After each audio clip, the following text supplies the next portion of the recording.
Welcome everyone. This is the first ever Eat Clean Diet Vegetarian UStream event. This is the place, the only place where you can spend an hour with me talking about all the questions you might have about vegetarianism, being a vegan, maybe even being a pescatarian. Say that 3 times fast.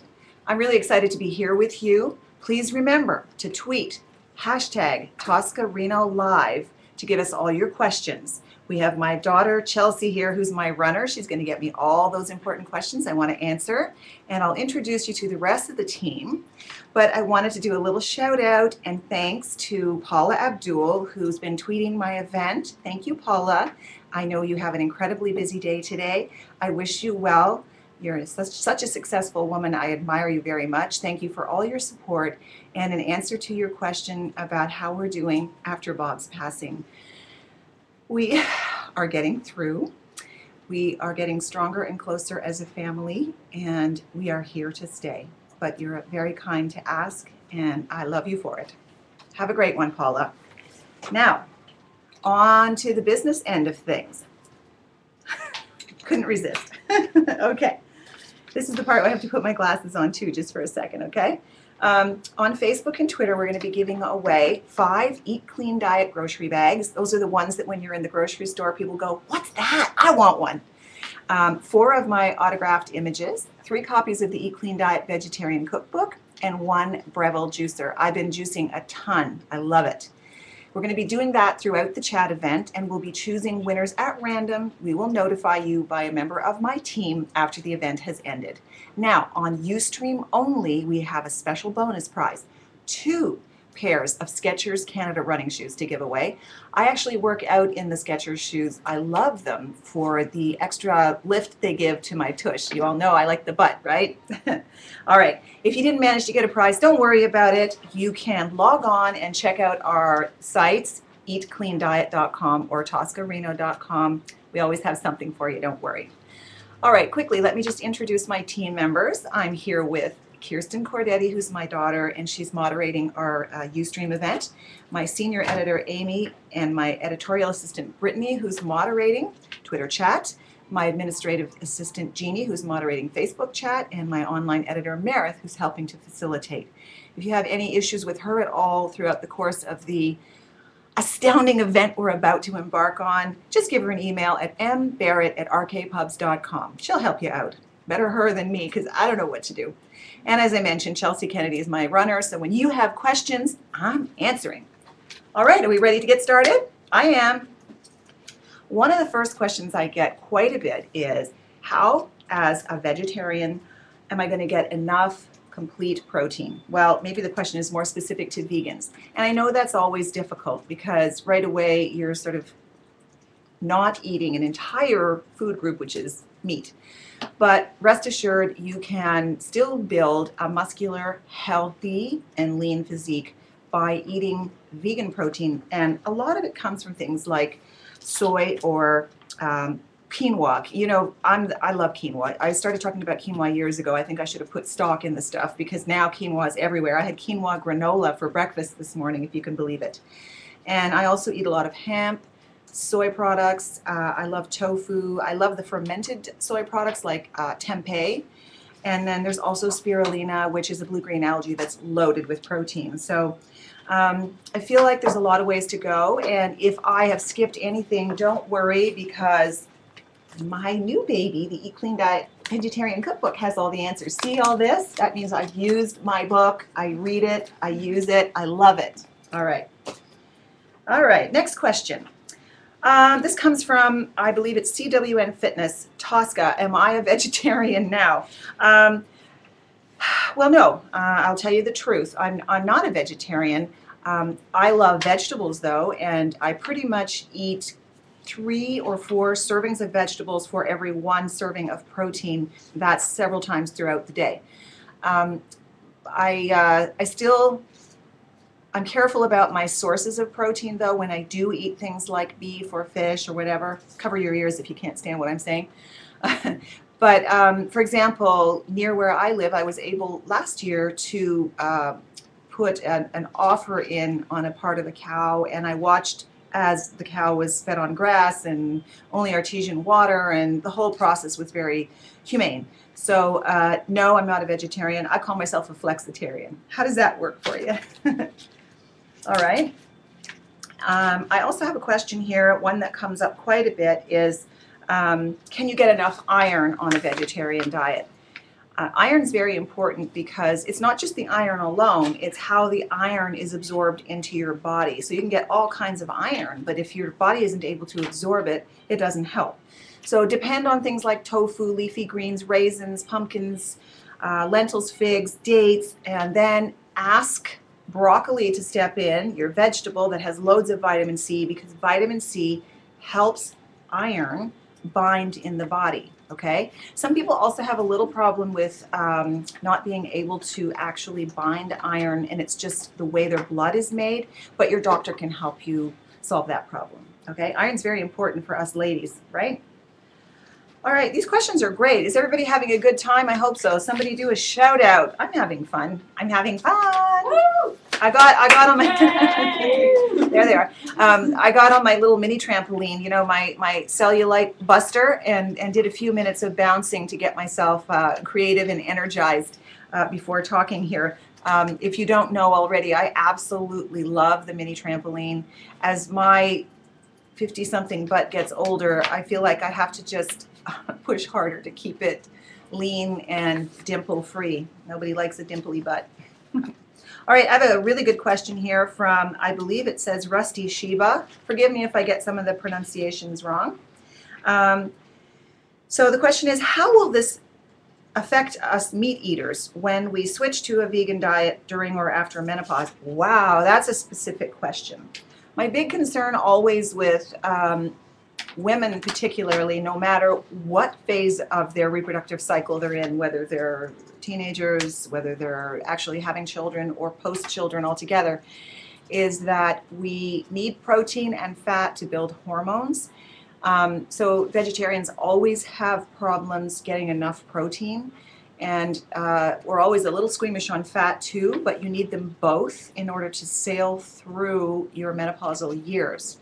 Switching to being vegetarian, vegan, or pescatarian just means you have to monitor yourself a little more closely. You can't leave anything up to chance. There's no guesswork. And that's another reason why I wrote the Eat Clean Diet Vegetarian Cookbook, because I want you to have lots of tools to be successful to support your own health. Okay? I sailed through my menopausal years. Yes, I've been there. And really felt I had no issues at all, but mostly I think it's because my diet was just so good, so clean, and I ate a lot of fat, particularly flaxseed. So eat up, people. Don't forget to get sexy with it, right? You need your hormones, you need your fat, you need your protein, you need stuff to build you into the best looking you possible.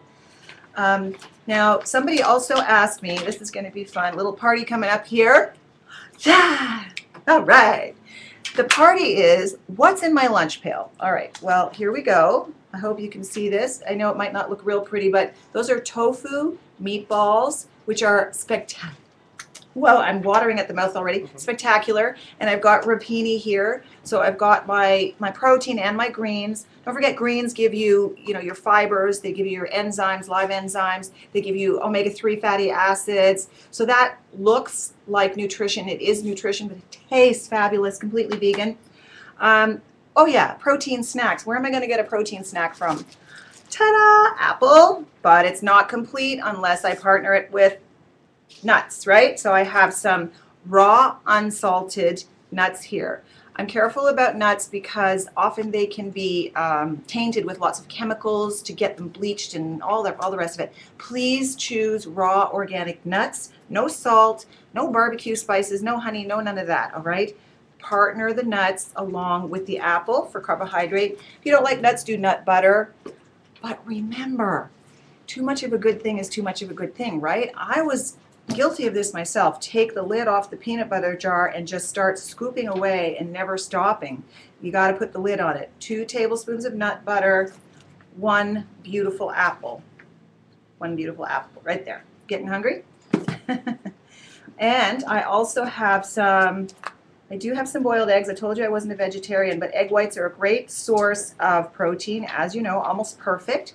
I have a little yogurt-based dip here, so there's some protein there, plus some flavoring, and that is for my crudité. There we go. Can you see that? Veggies. Raw celery. I love the bitterness of the celery. It's a good detoxifier, helps to thin the blood and cleanse the blood. I love cucumber, mostly water, but it has great nutrients in it. Carrot. And you've got lots of colored vegetables like the peppers and so on, and tomato. You want your lycopene from that for cancer. Nobody's going hungry here. And this is my lunch, everybody. Back off. Back off. All right. We have another question. Different set of glasses. From Catherine White, I'm asking, or she's asking, what are your thoughts on the controversy around tofu and soy? Yeah, that's a good question, especially if you're limiting your protein sources to not including meat. You're kind of really staring tofu hard in the face. My problem with soy is, like so many other things in this brave new world, that they are genetically modified organisms. We don't fully understand the impact of such organisms on our health. When an organism like soy is now genetically modified and it has had man tinkering with the genetics of it, it may well have an untoward effect on us, but we may not even know what that is until years down the road. Wherever possible, I stay to organic, non-GMO foods. I will eat some soy. I don't eat soy every day. I worry about the impact of too much soy on the diet, particularly because we're being exposed to so many hormones from so many different sources. Think about our water. Our natural water supply has lots of hormones, estrogens particularly, floating around in it. We're actually facing something really crazy, which is the estrogenization of men. And that's frightening, where they're beginning to look more like women, developing breasts and sort of the fatty pear-shaped deposits on their hips and thighs, the hair balding, and this is something we don't want. So again, I'm careful about how much tofu and soy I eat. I prefer to eat it, if I'm going to, fermented soy products, simply because in the fermenting process, something like whey or acid is added to the soybeans to then release the nutrients, and that's the key. Whatever you eat, you want to be able to get the nutrients out of all this food as best as possible. Not always easy, not always easy, and truthfully, for most North Americans, perhaps across the world, we are mineral deficient. So every time you take a bite of something, you want to know that you're getting the minerals out of that food. Okay, so we're going to move on to another question. Let's see what it is. Oh, this is fun. Get your hands out, everybody. So this person wants to know, what do portion sizes look like?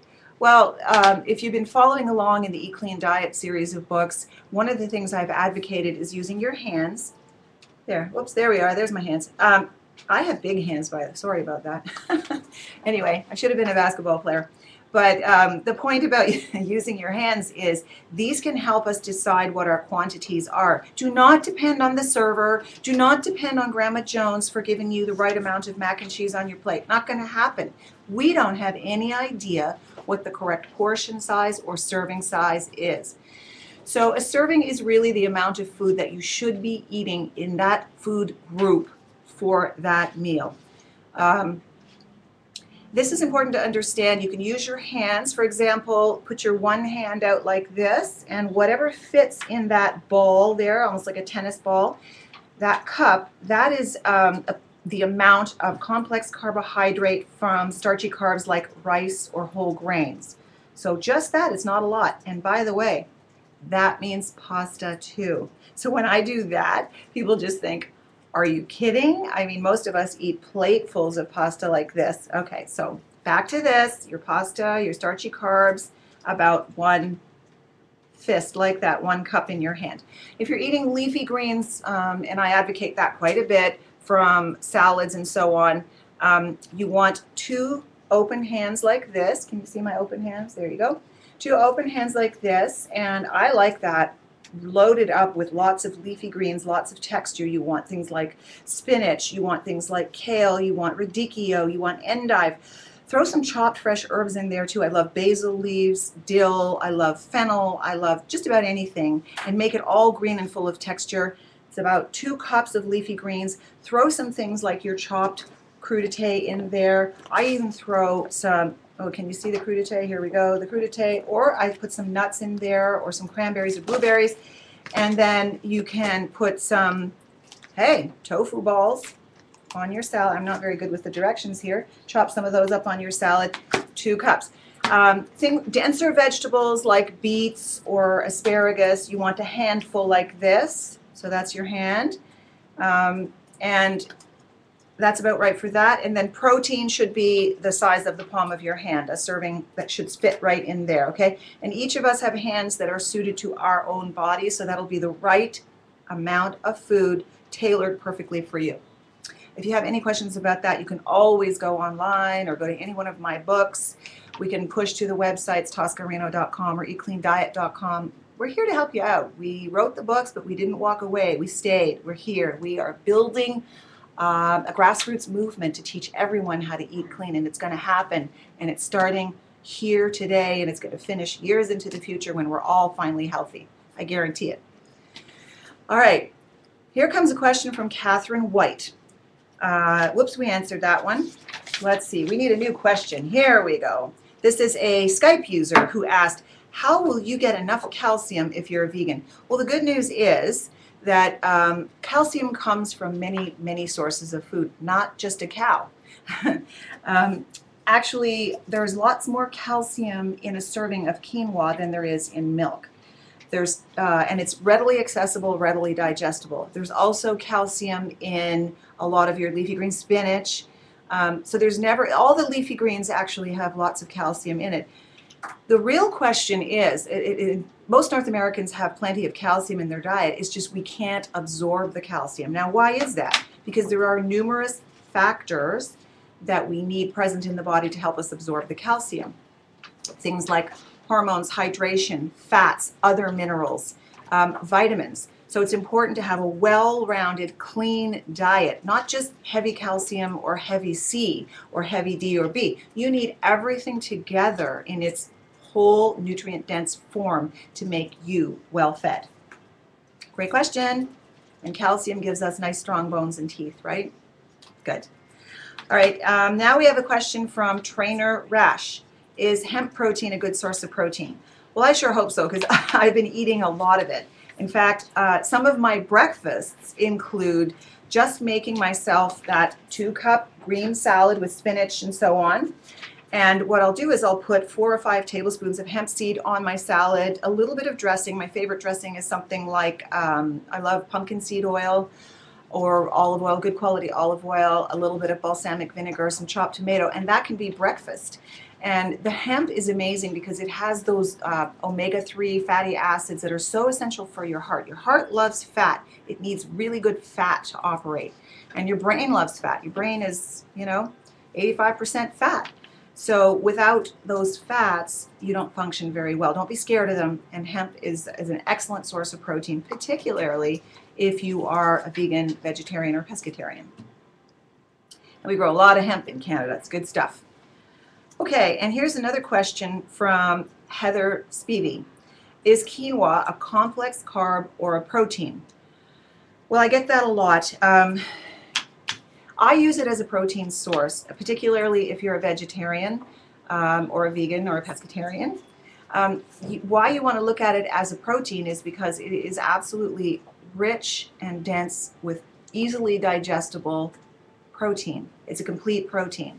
There aren't that many plant sources that can offer that. So this is why I prefer to look at it not as a complex carbohydrate, even though it may have some carbohydrate factor in it. But this is your go-to protein source.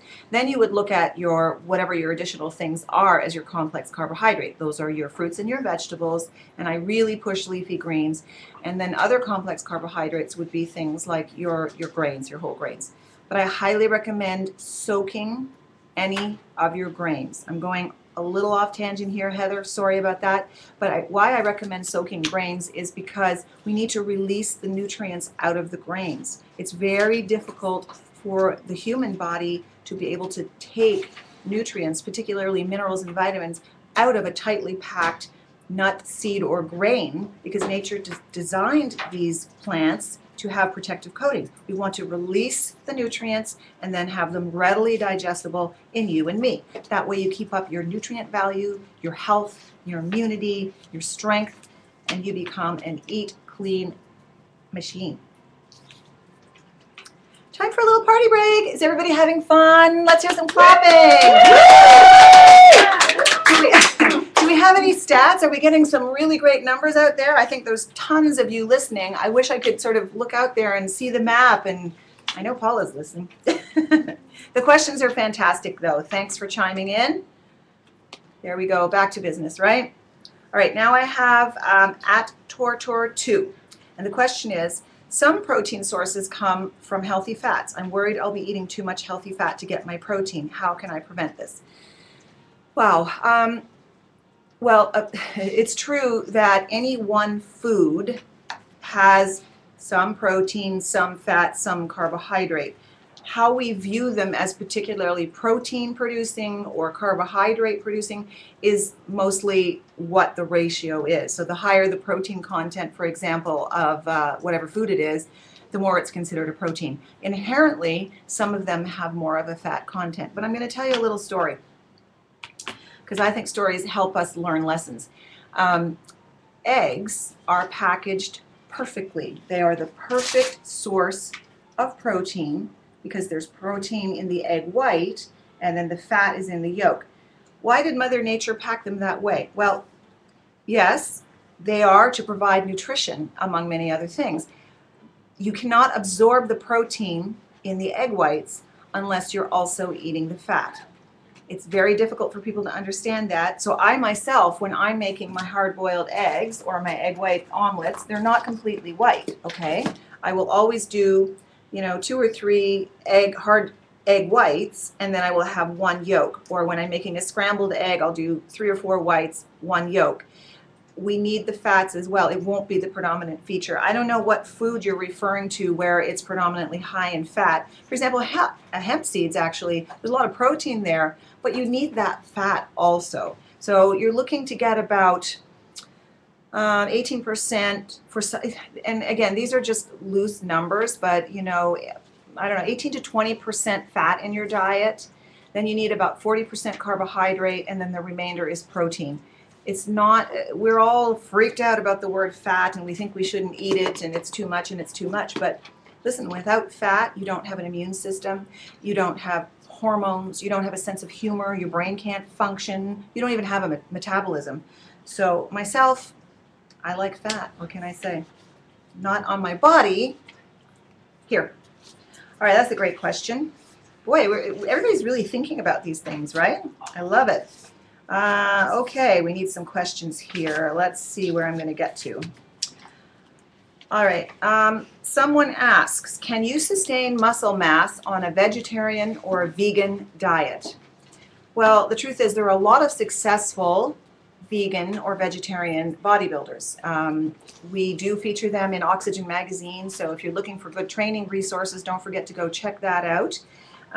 But here's the great thing. If you're eating clean and you're eating those healthy sources of protein and all the other nutrients that you need, you got a couple of things in your favor. Number one, the food is nutrient dense. So everything that you need is packaged in that beautiful nutrient-dense food, but we're also providing you a structure so you know that you're going to eat 6 times a day. You shouldn't skip your meals, and at each of these meals, that's another opportunity to build up your body, right? So absolutely, you can maintain muscle mass. Can't maintain it if you skip meals. You can't maintain it if you don't eat. You can't maintain it if you eat crap. Guaranteed. Okay.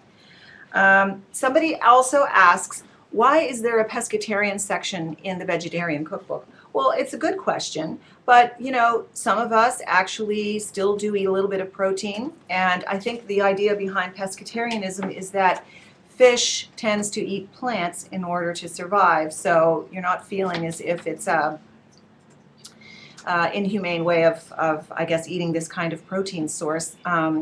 Also, it feels like a traditional food, which it is, especially for North America. It's a traditional food. The protein source is high, the fats are high, but they're of the good kind, so you need those. So I put that in there because if I ignored it, it would also bring up the question, well, why didn't you put it in there? So it was like, a 50-50. And I do know that a lot of vegetarians do include fish and eggs and dairy in their diet. So I don't live my life with my head buried in the sand. I have to ask all the questions, and I accept them all. All right, I have another question about, let's see. Oh, if dairy isn't a part of your diet, whether when you're a vegetarian or a pescatarian or otherwise, how can you maintain enough good probiotics? Well, one of the best ways to keep probiotics in your system is to take them. You can always take a supplement. That's not a bad thing at all. You want those healthy living organisms. You can take in kefir or kefir.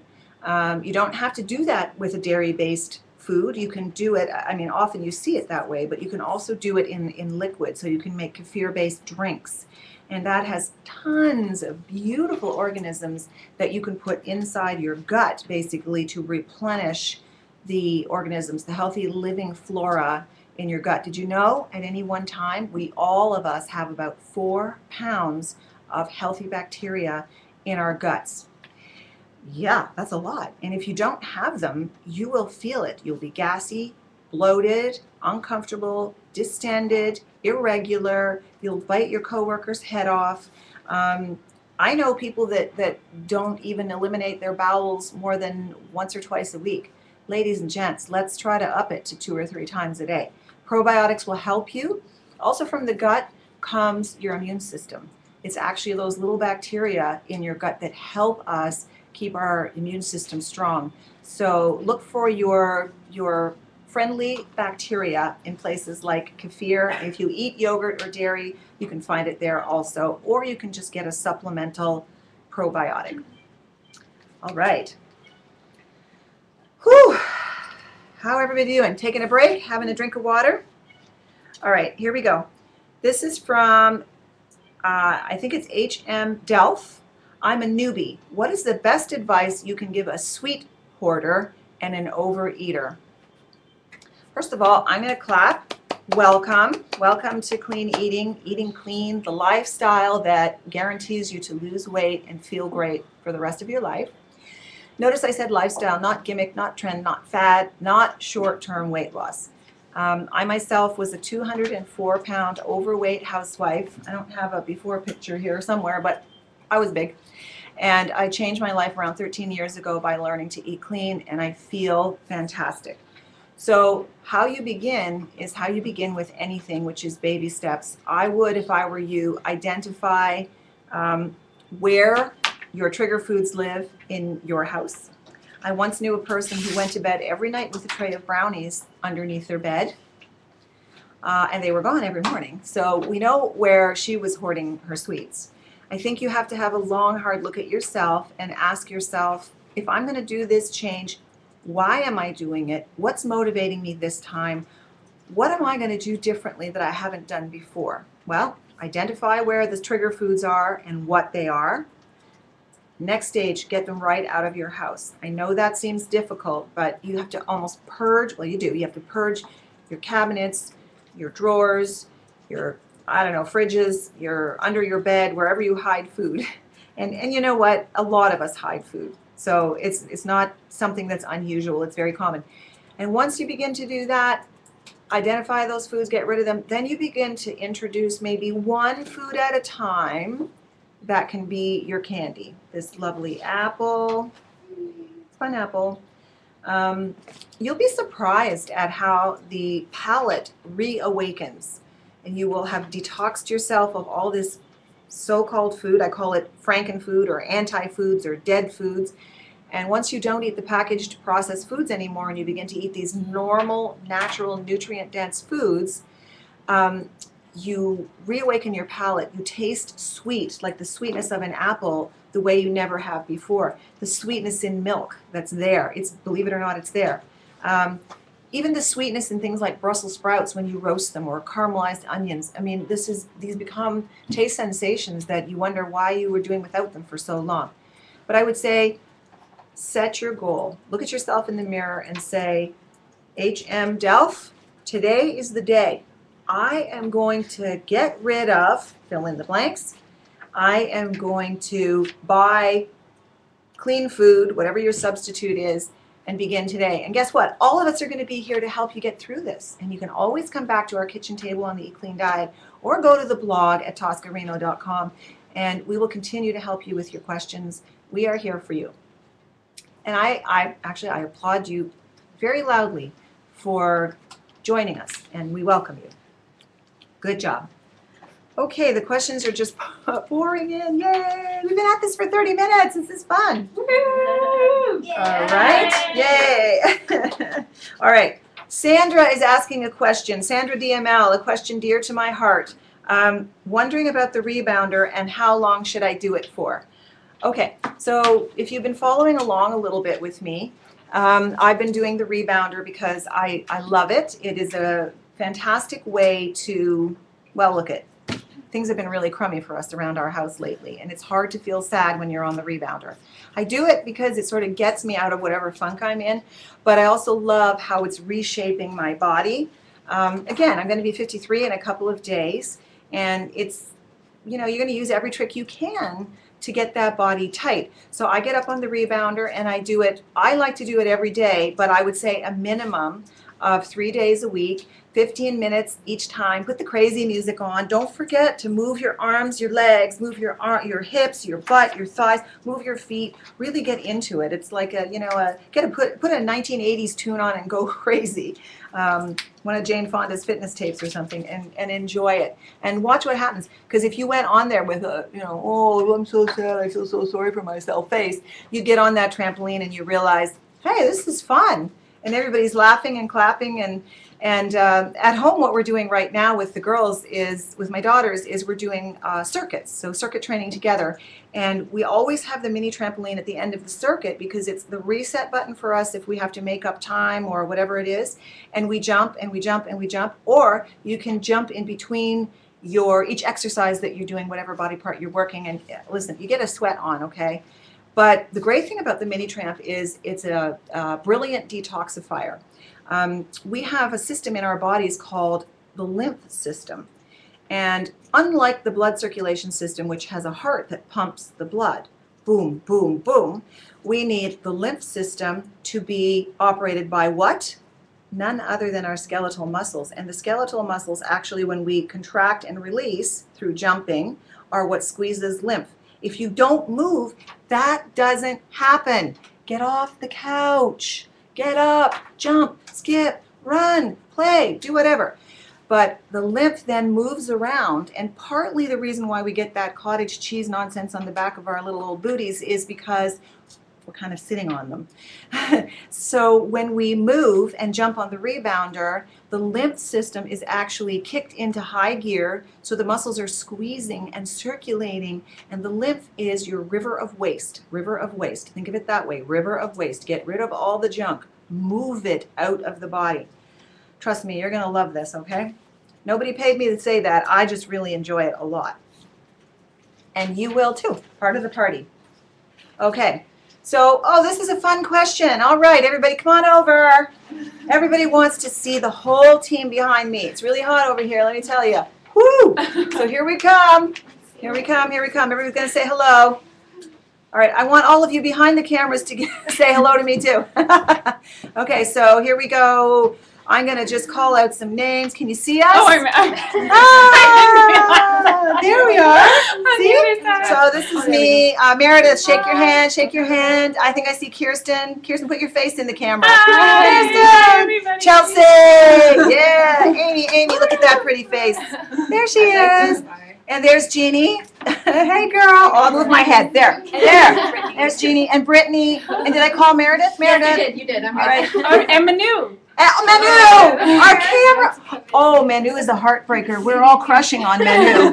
Check this guy. He has to Manu, say something. Manu. Bonjour. Oh, see? This is what we have to go to work with every day. Oh my God, my heart is melting.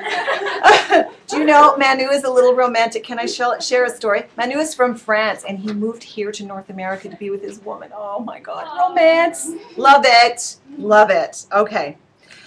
All right, is it time to get back to business again? What's going on next? More questions. All right. Here we go. Oh, this is a great question. All right. How does eating clean affect nursing moms? Well, you know what? I think nursing moms need so much love and support and care. I have been a nursing mother too, and I always feel like there's so much attention on the baby that sometimes mom forgets that she needs to be cared for too. And God knows babies are cute and really adorable, but without good nursing healthy mommies, not much is going to happen. So my thing, eating clean and nursing moms, you are going to be doing the single most important thing for your infant by eating this food that is complete and whole and nutrient dense and full of minerals and love. And the more you eat these clean foods, the more superior your milk will be. There's no doubt about the fact that nursing mothers give to their babies something that is simply just not there in manufactured formula. I'm not saying manufactured formula is terrible. I'm just saying a breastfed baby gets quite a bit from the nursing mom. But nursing moms, you have to take care of yourself. So lots of water, please. I remember I was terrible at drinking water. I had to program that into my life, and that's something I do now without fail. Make that water stickier. In other words, more electrolytes. We need those. Electrolytes are minerals. Minerals have a charge. That's what electrolytes are. So you want a little pinch of natural sea salt in the water, and you want a little squirt of lemon or lime juice. And then all of a sudden, you're getting that water that's really hydrating you. So I think eating clean, whether it's vegetarian or otherwise, is a wonderful thing to do for both you and your baby. Good job, Mom. Good job. Isn't my team fun? I think they're the best. I love it. Oh, by the way, the nursing mom was Pen PC. Sorry I missed your name, but congratulations, Mom. I hope you have a really cute little baby. I bet you do. Now here's somebody called Iceland Girl. I love it. Do you recommend wheat germ, and how do I use it? Well, Iceland Girl, I got something to tell you. It's almost a year ago now, I decided that I would no longer eat whole grains in the sense that the ones that had gluten, because I was getting that horrible gluten belly. And with gluten intolerance, you can also get that inflamed look where your skin is bloated and puffy, and you know your body and everything doesn't look good. So I decided doing something called seed bowls, and I posted these on my blog before. And what I do is I make a bowl in the morning, and in it goes 2 tablespoons of flaxseed, 2 tablespoons of wheat germ, raw wheat germ, 2 tablespoons of hemp seed, 2 tablespoons of chia, and I put in some bee pollen, and then I put in some berries, and then I'll use almond milk or some yogurt or kefir or whatever it is. And that's my breakfast bowl. So I love wheat germ. And here's some interesting stuff about wheat germ. It has this really amazing form of vitamin E called alpha tocopherol, which is hard to get from many food sources. But it's also the precursor to testosterone. So if you're looking to get a little bit cut and a little bit ripped, but not enough to look like a man, wheat germ is a wonderful way to get it. Another way is brown rice, but I mean truly, hardcore dark brown rice. But I love wheat germ. I think it's fantastic. It has all those excellent fatty acids in it, the fiber. So I highly recommend using wheat germ. Good job, Iceland Girl. Are you from Iceland? I don't know. How cool is that, though? Okay. Oh, this is a hot button question. Natasha Drysdale, or Drysdale, perhaps? Okay. So the question is, what do I think about agave nectar and the claims about its refined nature? Well, here's the thing about things that are man-made, refined, and processed. I think agave nectar, when it comes squeezed right out of the plant, is one thing, and that's probably good for you.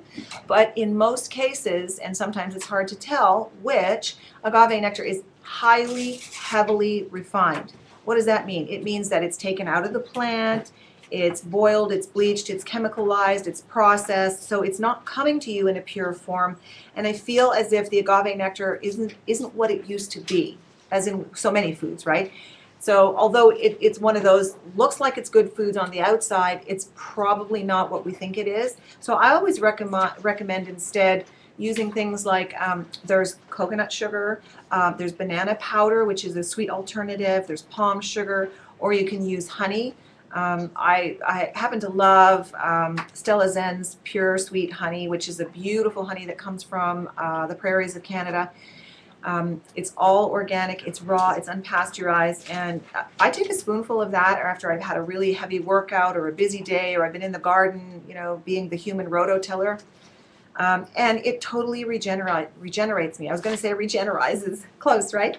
Regenerates me, so it gives me that carbohydrate, quick burn energy, and something about honey. Here's a little tip I thought you might find interesting too, as a sweet alternative. When you travel to a different country, let's say you're going to get on a plane and going to Rome tomorrow. When in Rome, try to get a local source of honey and take a tablespoon. And it is said that it will commute immunities to you that are important for that particular area, so the locale that you're in. I think that's fascinating. So wherever I go, I look for a spoonful or a jar of natural honey and I eat it. Okay, I'm getting directions from my team. I'm trying to look in the camera. Am I? Okay. What should I be doing differently? Just look. Could you just look in the like little hole, that bit right there? Yeah. I'm such an idiot. Hello. Okay. Okay, I had no idea. I'm having a conversation with myself the whole time. That's boring. Okay. I got the nursing moms. I got the newbie. Oh, okay. So now I'm looking in the right spot. First time, you know. Matrix 1972, what does bee pollen do? Okay, I get this question a lot. My source of bee pollen should be local if possible, but again, you need to be scrutinizing about your bee pollen source, but I'll tell you about that in a second because you want to know what it does. Bee pollen, for me, is like a spoonful of vitamins. It has so many. The list of what bee pollen has in it is so long, it's almost difficult for me. I won't even begin to spell it out, but if you go to my Eat Clean Diet books, I talk a lot about bee pollen. And the reason I like it is because it's a quick burning, fast energy source of carbohydrate. It doesn't have a lot of sugar in it, it just has that perfect carbohydrate that the body needs for energy. A lot of professional sports people and professional ball teams and so on use it. It also supplies something called rutin, R-U-T-I-N, which helps to support cardiovascular strength. So if you're a runner, for example, or an endurance athlete of any kind, Ironman, triathlon, whatever it is, you might want to try this. But I'm going to caution you here that you do need to do your homework on getting a very good source of bee pollen. The reason for that is because you do not want to get the pollen from a field sprayed with pesticides. Makes sense, right? So what I'd like you to do is be careful that your source is clean. I get mine from Thelonian, which is here in Canada. I'm sure there are other amazing sources in the United States, and if you're online and wouldn't mind posting where you get yours from, I'd love to hear about it. But I do like it, and you can actually eat bee pollen off the spoon. I remember when I was competing in my physique contests, and you're down to eating, you know, like about this much food a day. I could have the bee pollen because it gave me the energy and the stamina to stay up until you were, you know, the pre-judging and the final. I mean, at one time, I think we were finally being judged at 3 a.m. the next day, and I hadn't eaten for basically, you know, 36 hours. So the bee pollen helped get me through. And afterwards, some chocolate. Yeah. Okay. Oh, wow. So Rebels is asking, what is my advice for someone starting out after having open heart surgery? Well, right there, I'm going to say, first of all, congratulations for having gotten through your surgery. I'm sure that was a traumatic event, and we're all here applauding you. Well done. Number two, always, I'm going to tell you to be cautious and take the advice of your doctor. Never try any diet or any sort of exercise without speaking to your doctor first. However, that being said, eating clean is not a trend or a fad, it's not a gimmick, and it's not a short-term success. Eating clean is a lifestyle way of eating. So you're really re-teaching yourself how to eat properly, and I think you could do yourself so much good, especially in the recovery phase of your surgery, by eating totally clean foods. Why is that? Well, because every food you eat that's on the clean approved menu means it is nutrient dense, whole, packaged as the way nature intended it. So you're going to get those nutrients and feed them to your body, which then sustains your immune system, which is what is doing the healing for you. You're going to have to drink a lot of water. Make sure you have some good healthy fats in there, perhaps a mineral supplement, and plenty of rest. Be good to yourself. Take some time to just get through this. And then you'll be out there again on the roads doing whatever it is you're doing, whether it's running, swimming, cycling, or just being a great Eat Clean Diet ambassador. Good luck to you in your recovery. All right, so my glasses on for a minute because I can't read this. SD Branca-Cherry. SD Branca-Cherry, I think that's it. What about slip-ups? How can I recover? Okay, here's my lecture on slip-ups. Yay! Good for you. You had a slip-up. We all do, right? When things were really difficult in our family as a result of Bob's passing, I certainly was not clean on my diet. I stumbled. But what I recognized after a period of weeks was I was beginning to feel really bad. I was looking bad. I was tired, lethargic. I didn't have the energy I needed. And when we slip up, really it's a moment for us to kind of regroup and say, hey, wait a second. I slipped up, but I'm not going to throw the towel in and quit altogether. No, I'm just going to start right back where I stopped tomorrow. Be kind to yourself. These things happen, right? It's life. Life it throws things at us. So the key there is to don't give up on yourself, okay? I didn't give up either. None of us are giving up. And just get right back in the saddle the next day and go back to clean eating, okay? Easy to do. All right. Boy, all this interesting stuff. Here is a brilliant question about one of my almost favorite foods. I love it a lot. And it's coconut oil. So the question is, you know, how much, on what, why? Well, the truth is coconut oil is one of those beautiful saturated, yes, saturated fats. Why do we need a saturated fat? Your heart loves saturated fat. It functions the best on saturated fat. You can't go out and run a marathon without having saturated fat in your body. So the point is, if you're avoiding fat altogether, which many of us do, we're all freaking out about fat, what are you eating? What are you doing to supply your body with that long burning fuel?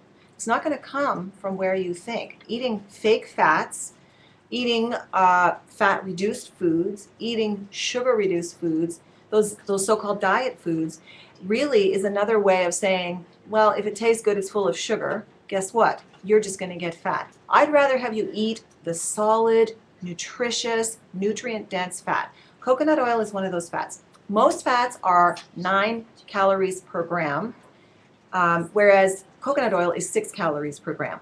A therapeutic dose of coconut oil is 3 tablespoons a day, and what they're finding that the benefit of eating coconut oil is astounding for mental brain health, right? We're all going a little cuckoo because we're not eating fat. We need to have some fat. I sometimes find myself saying when I hear about the shooting sprees at various schools, and not to minimize, but you know, our society is really going through some difficult growing pains here, and I sometimes think if we only had some more fat of the right kind, we would be feeling better.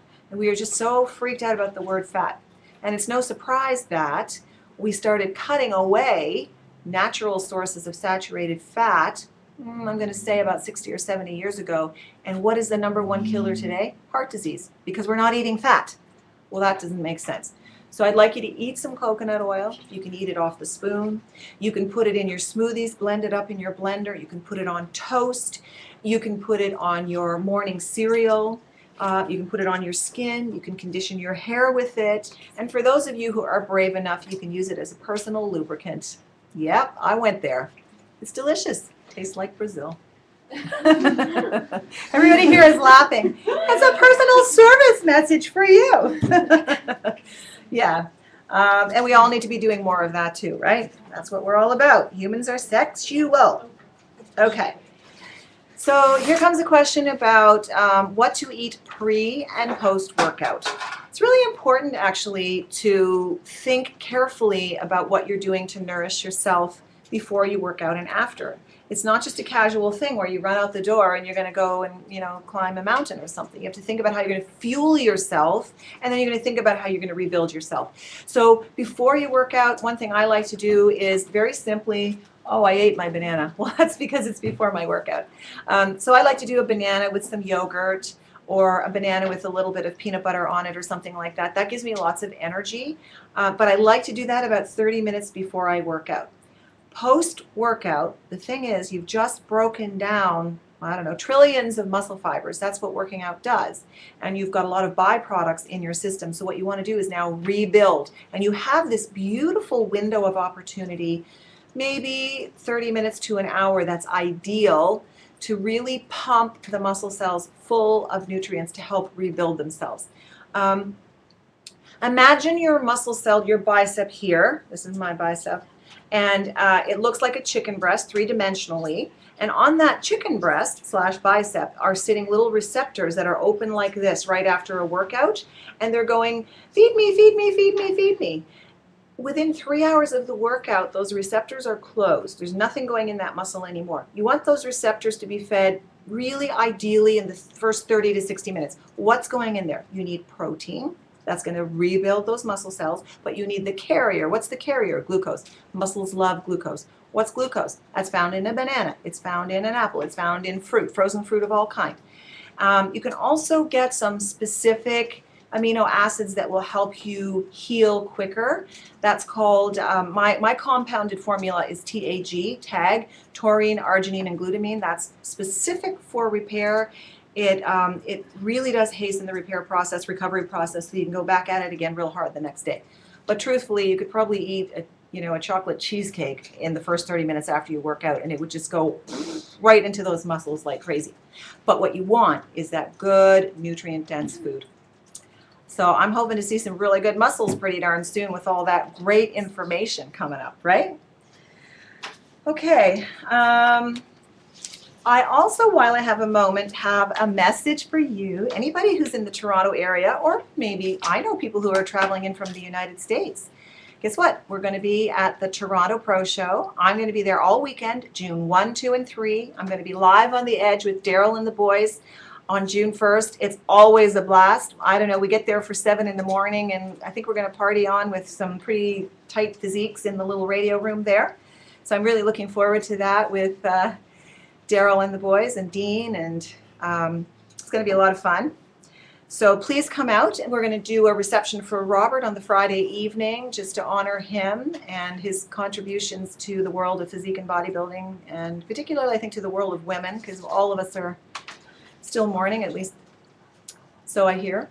And also on the Saturday, I will be doing a seminar as well as being at the booth to sign. So please come see us. We're going to have lots of great products for you. And the girls are going to be on the booth as well as our great Eat Clean Diet team. Sunday, another seminar. And then there's a lot of great activities going on. There's a model search, men or women alike. Get your bodies out there. You never know what's going to happen. We're always looking for the next cover girl. Could be you. You never know. All right, so that's June 1, 2, and 3. Want to see you. Luciana, after eating some snacks, for example, a half cup of Greek yogurt with a handful of grapes, I feel hungry about an hour after. Any tips on getting through the hunger? Usually a sign of hunger means that your stomach is telling you that it didn't get the nutrients it wanted. I'm specific about my word there, nutrients, okay? The reason why I'm saying that as opposed to food is because food is anything that you put in your mouth. That could be cheesies, chips, cigars, recreational drugs, alcohol, whatever it is. What I'm talking about is nutrients, okay? So in your yogurt, you have a half cup of yogurt, it's not very much, and you have some grapes. For you, I would suggest you need to add just a teensy bit of fat to that. You might want to drizzle a little bit of, or you could put a sprinkle of the bee pollen on there. Lots of nutrients in there, as I told you, minerals, vitamins, and so on. But I would say that's the way to go. Or you need to have a little more yogurt. Go to 3/4 of a cup. You might be someone who the metabolism is just on fire. You might just need a little extra food. I know when I have a leg workout, a half cup of yogurt and a handful of grapes would not sustain me. And so I think that's your answer. Hope it works out for you. Let me know. All right. People ask me this question quite a bit about cleanses. I know that Gail, Oprah's friend, is always on the blueprint cleanse or something like that. The truth is, in cultures before us, in civilizations before us, cleansing was done at the change of every season. So every 4 months or so, people would be going into some sort of cleanse period. Now more than ever, a cleanse may be important to do, but I'm going to give you some strong cautions here. Cleansing is not for the faint of heart. Cleansing is not to be done casually. To cleanse properly, all the pathways of elimination in the body have to be working. Well, what are your pathways of elimination? Breathing, right? Your respiration system, your skin. You need to be able to sweat. You need to be able to void your bowels. You need to be able to pee. You need all those things to be working properly. A lot of people go on cleanses, okay? And a cleanse will then release toxins into the blood, and if you're not eliminating them, what's happening to them? Well, they're just getting relocated to somewhere else. So we don't want to do that. When you cleanse, you're giving your body a chance, a signal to get everything out of the system, and that's done in a very careful, controlled way. You want to be able to be sure that those toxins are ushered out properly via the lymph, via the bowels, via the breathing, the respiratory system, via your skin. So you need to stay properly hydrated. You need to make sure you're getting the proper electrolytes. You need to be sure that the cleanse isn't some sort of tacky, crazy, stupid thing that you're going to do to damage your health. I think you need to do a cleanse properly or a detox properly, you need to probably seek some sort of professional kind of assistance, as in the form of perhaps a naturopath, or let your doctor know. I think we're a little too casual about cleanses, and that's why they don't really work. Once you've done a cleanse, often the weight just comes back, or you end up making yourself sicker. And let me tell you something interesting about fat that we have on our body. Fat is actually the safe storage vehicle for toxins. We have fat because that's where, when the body sees something that it doesn't know what to do with, it's sent over to the fat. It says, hey fat, will you take care of this? I don't know what to do with this trans fat that came from the Frito-Lay chip. So when you start to release that junk out of your body, you want to make sure it goes. So we'll talk more about cleansing and detoxes, but do them carefully. Do them very carefully. Okay? Good questions, though. We're getting to the end. I can't believe it. So here's someone, and I'm not sure if the letter is an N or an R, but I think it's NBVOL21. What is the first change anyone can make with eating clean? Okay, well, somebody went there. Most importantly, the first change to make is to identify sugar. It's a 5-letter word that is the most destructive thing in our entire food human history. And when I say sugar, I mean refined, white, table sugar that is not a food. Sugar is not a food. We think it's a food because we put it in our mouths, but as I told you, food is what we put in our mouth. Nutrition is a whole other thing.